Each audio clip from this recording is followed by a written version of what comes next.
أشهد أن لا إله إلا الله وحده لا شريك له وأشهد أن محمدا عبده ورسوله أما بعد فأعوذ بالله من الشيطان الرجيم بسم الله الرحمن الرحيم الحمد لله رب العالمين الرحمن الرحيم مالك يوم الدين إياك نعبد وإياك نستعين اهدنا الصراط المستقيم صراط الذين أنعمت عليهم غير المغضوب عليهم ولا الضالين۔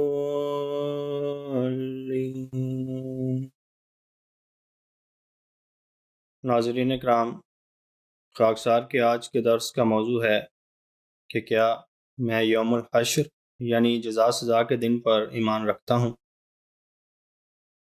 ناظرین، دنیا اور مذاہب کی تاریخ کو اگر ہم بغور دیکھیں تو ہمیں پتہ چلتا ہے کہ خدا تعالیٰ نے انسانوں کو پیدا کیا، پھر انہیں اپنے پیغمبروں کے ذریعے تہذیب و تمدن سکھایا اور انہیں رہن سہن کا طریق سکھلایا۔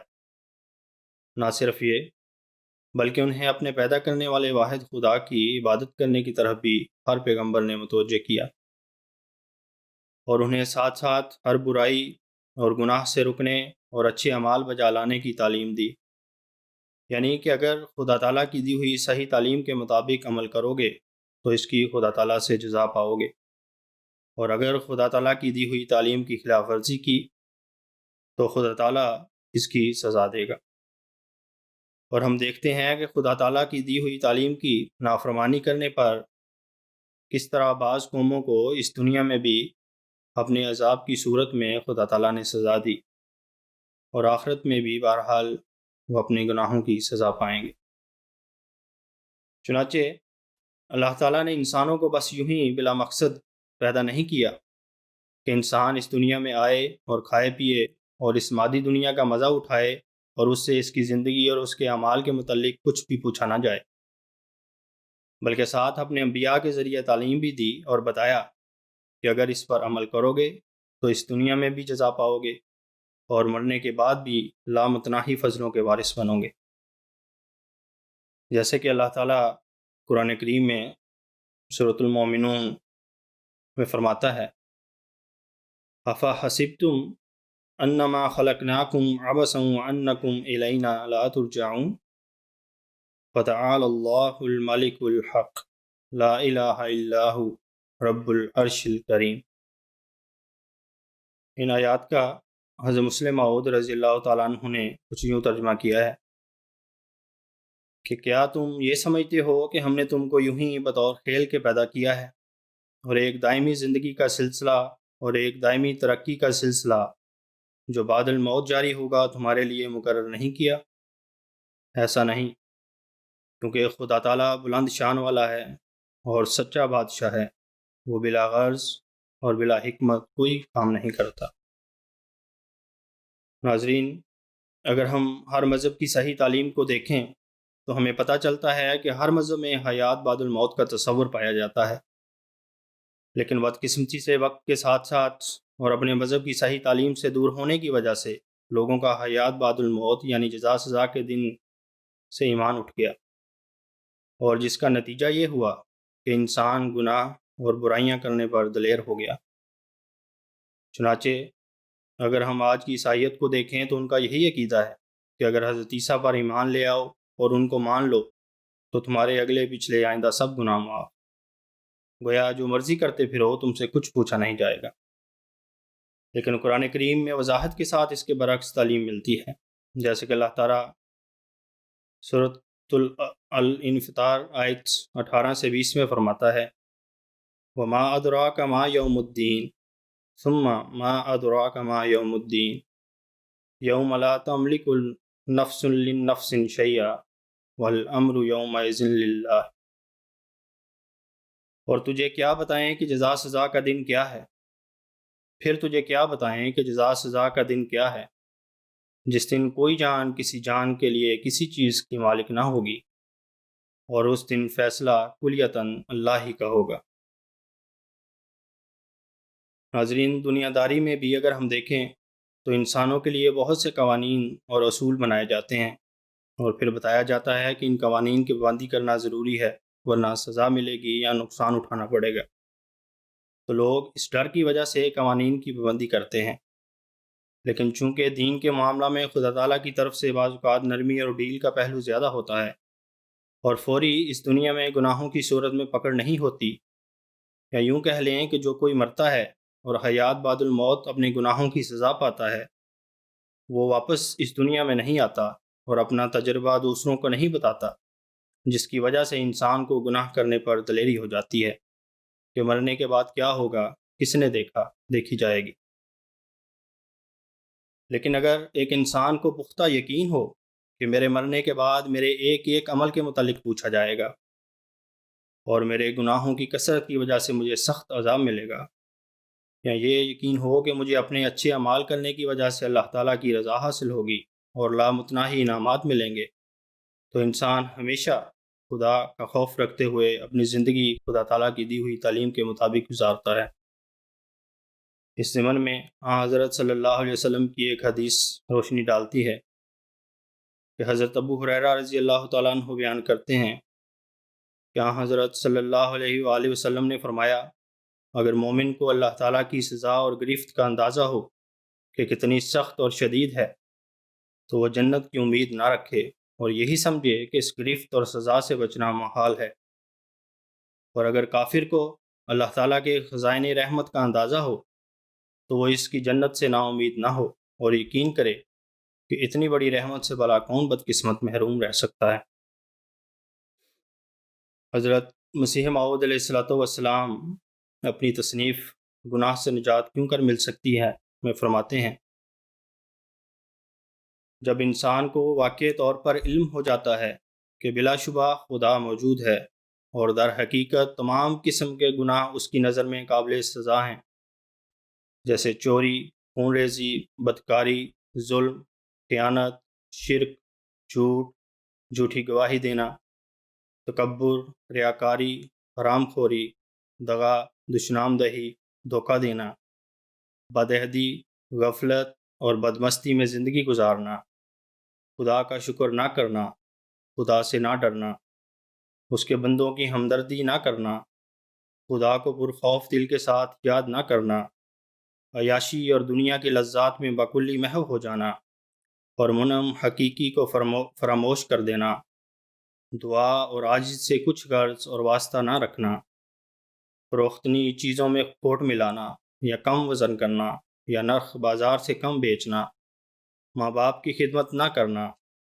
بیویوں سے نیک معاشرت نہ رکھنا، خاوند کی پورے طور پر اطاعت نہ کرنا، نامحرم مردوں یا عورتوں کو نظر بد سے دیکھنا، یتیموں، ضعیفوں، کمزوروں، دردمندوں کی کچھ پرواہ نہ کرنا، ہمسایہ کے حقوق کا کچھ بھی لحاظ نہ رکھنا اور اس کو دکھ دینا، اپنی بڑائی ثابت کرنے کے لیے دوسروں کی توہین کرنا، کسی کو دل آزار لفظوں کے ساتھ ٹھٹھا کرنا یا توہین کے طور پر کوئی بدنی نقص اس کا بیان کرنا، یا کوئی برا لقب اس کا رکھنا، یا کوئی بیجا تہمت اس پر لگانا، یا خدا پر افتراء کرنا، اور نعوذ باللہ کوئی جھوٹا دعویٰ نبوت یا رسالت یا من جانب اللہ ہونے کا کر دینا، یا خدا تعالیٰ کے وجود سے منکر ہو جانا، یا ایک عادل بادشاہ سے بغاوت کرنا اور شرارت سے ملک میں فساد برپا کرنا، تو یہ تمام گناہ اس علم کے بعد کہ ہر یک ارتکاب سے سزا کا ہونا ایک ضروری امر ہے، خود بخود ترک ہو جاتے ہیں۔ اس میں حضرت مسیح موعود علیہ السلام نے تمام یہ برائیاں اور گناہ گنا کر یہ بتایا کہ اگر خدا تعالیٰ کا خوف دل میں ہو اور یہ یقین ہو کہ میرے ایک ایک برے عمل کی سزا مجھے ملے گی، تو انسان اس طرح کی برائیوں اور گناہوں سے بچنے کی کوشش کرتا ہے اور کبھی ایسے گناہ اور کوتاہیاں اور برائیاں نہیں سرزد ہوتی۔ آخر میں خاکسار اس ضمن میں حضور انور اید اللہ تعالیٰ بن نصر العزیز کے خطبہ جمعہ 9 مارچ 2007 میں سے کچھ مختصر عرض کر کے اپنے درس کو ختم کرے گا۔ حضور انور ایدہ اللہ تعالیٰ بن نصر العزیز نے اللہ تعالیٰ کی صفت مالک یا مالک کی تشریح بیان کرتے ہوئے فرمایا، اللہ تعالیٰ نے اچھے اور برے عمل بتا دیے کہ یہ عمل اچھے عمل ہیں، یہ کرو تو میری طرف سے بہترین جزا پاؤ گے، یہ عمل برے عمل ہیں، اگر یہ کرو گے تو پھر میں سزا کا بھی حق رکھتا ہوں، سزا دے سکتا ہوں، سزا دوں گا، اور جزا سزا کا فیصلہ مکمل طور پر میرے ہاتھ میں ہے، اس بارے میں کوئی کسی کے کام نہیں آ سکتا، کوئی سفارش کام نہیں آئے گی، اس وقت کی کوئی معافی کام نہیں آئے گی۔ آپ فرماتے ہیں اللہ تعالیٰ خود فیصلہ کرنے والا ہے، بس ایمان لانے والوں اور نیک عمل کرنے والوں کو اللہ تعالیٰ جنات نعیم یعنی نعمتوں والی جنت کی خوشخبری دیتا ہے، جبکہ کافروں کو اللہ تعالیٰ اس حوالے سے ڈراتا ہے، جیسا کہ مختلف جگہوں پر برے اعمال کرنے والوں کے بارے میں فرمایا کہ میں ان کو ان کے عملوں کی سزا دوں گا۔ ایک جگہ فرمایا اِنَّ کتاب الفجار لفی سجین، یعنی بدکاروں کی جزا کا حکم یقیناً ایک دائمی کتاب میں ہے۔ یہ کافر اور فاجر سمجھتے تھے کہ جزا سزا کا دن نہیں آنا، وہ اللہ تعالیٰ کی چھوٹ کو، رعایت کو اس کی مالکیت کا نہ ہونا سمجھتے تھے، جزا سزا کے دن کو اس دنیا میں جٹلاتے رہے، اللہ تعالیٰ کی حدود کو توڑتے رہے۔ اس لیے اللہ تعالیٰ فرماتا ہے کہ ان کے حد سے بڑے ہوئے ہونے کی وجہ سے اور جزا سزا کے دن کے انکار کی وجہ سے وَيْلٌ يَوْمَئِذٍ لِّلْمُكَذِّبِينَ، اس دن جٹلانے والوں کے لیے عذاب ہوگا۔ بس اللہ تعالیٰ مالک بھی ہے اور مالک بھی ہے، اور اسے تصرف میں پوری آزادی حاصل ہے، نیک اعمال کرنے والوں کو جزا دیتا اور برے اعمال کرنے والوں کو سزا دیتا ہے۔ خطبہ جمعہ 9 مارچ 2007۔ آخر میں دعا ہے کہ اللہ تعالیٰ ہمیں بھی ہر لحاظ سے خدا تعالیٰ کا خوف دل میں رکھتے ہوئے اور اس یقین کے ساتھ کہ ہمارے ایک ایک عمل کے بارے میں ہم سے پوچھا جائے گا، ہمارے مرنے کے بعد ہمیں صحیح رنگ میں اور اسلامی اور قرآن کریم کی تعلیم کے مطابق اپنی زندگیاں گزارنے کی توفیق عطا فرمائے۔ اب میں نیدرلینڈس میں اپنے درس کا مختصر خلاصتاً بیان کروں گا۔ In naam van Allah, de barmhartige, die genadevol. Beste luisteraars, vandaag is het onderwerp van mijn dars geloof ik in de dag des oordeels. Zoals de geschiedenis ons toont, heeft God de mensheid geschapen. Daarna heeft Allah de mensen de juiste beschouwing en levensmanieren via zijn boodschappers geleerd. Niet alleen de levensmanieren, maar ook het bestaan van zijn schepper. Er werd ook geleerd om goede daden uit te voeren en weg te blijven van slechte daden. Allah heeft de mensheid niet zonder doel gecreëerd dat hij van zijn leven geniet en niet wordt ondervraagd over zijn daden. Het is niet mogelijk. Als men de juiste daden uitvoert, krijgt hij de beloning. En indien hij slechte daden uitvoert, wordt hij gestraft door Allah. Zoals Allah in de Heilige Koran duidelijk vertelt, dacht hij dat wij u tevergeefs schiepen en dat gij niet tot ons zult worden teruggebracht. Verheven is Allah, de ware koning. Er is geen God behalve hij, de Heer van de aanzienlijke troon. Beste luisteraars, als wij het echte leren van alle godsdiensten bekijken, zien wij dat er in elke godsdienst een idee van leven na dood bestaat. Hoe de tijd vorderde en hoe mensen minder en minder met het geloof zijn betrokken, geloven mensen helaas niet meer in leven na dood. Als resultaat wordt men dapper om slechte daden te doen.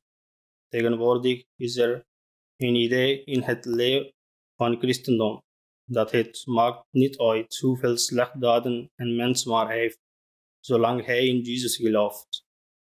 Maar in de Koran vinden wij juist het tegenovergesteld, zoals Allah in de In de Heilige Koran, in hoofdstuk 82, vertelt: En wat weet gij ervan wat de dag des oordeel is? Nogmaals, wat weet gij ervan wat de dag des oordeel is? De dag waarop een ziel iets vermag voor een andere ziel. Op die dag berust het gebod alleen bij Allah. Beste luisteraars, in het dagelijks leven respecteert men de wetgeving omdat hij bang is voor de straffen. Allah straft niet onmiddellijk door zijn spoedheid. Daarom wordt men dapper om slechte daden te plegen. Als men zeker weet en gelooft dat er een leven na dood is, zou hij nooit slechte daden plegen. We vinden ook een hadith terug over dit onderwerp. De heilige profeet sallallahu alaihi wasallam zei: als een gelovig te weten komt over de strengheid van de straf van Allah, dan zou hij niet hopen voor de hemel, maar zo alles eraan doen om straf te vermijden. En als een ongelovig te weten komt over de barmhartigheid van Allah, zou hij nooit wanhopig worden van zijn hemel. Ik beëindig mijn toespraak door een gezegd van Huzur Anwar ayyadahullah ta'ala bin Nasr al-Aziz op de vrijdagpreek van 9 maart 2007. Huzur zei: Allah heeft men de goed en slechte daden verteld. Deze zijn de goede daden en ze leiden naar mij. En deze daden zijn slecht. Als je zij doet, heb ik de recht om te straffen. En ik zal straffen. Op dat moment gaat niemand je helpen. Mogen Allah ons op de juiste pad leiden. Amin. Jazakumullah sanul jaza. Assalamu alaikum wa rahmatullahi wa barakatuh.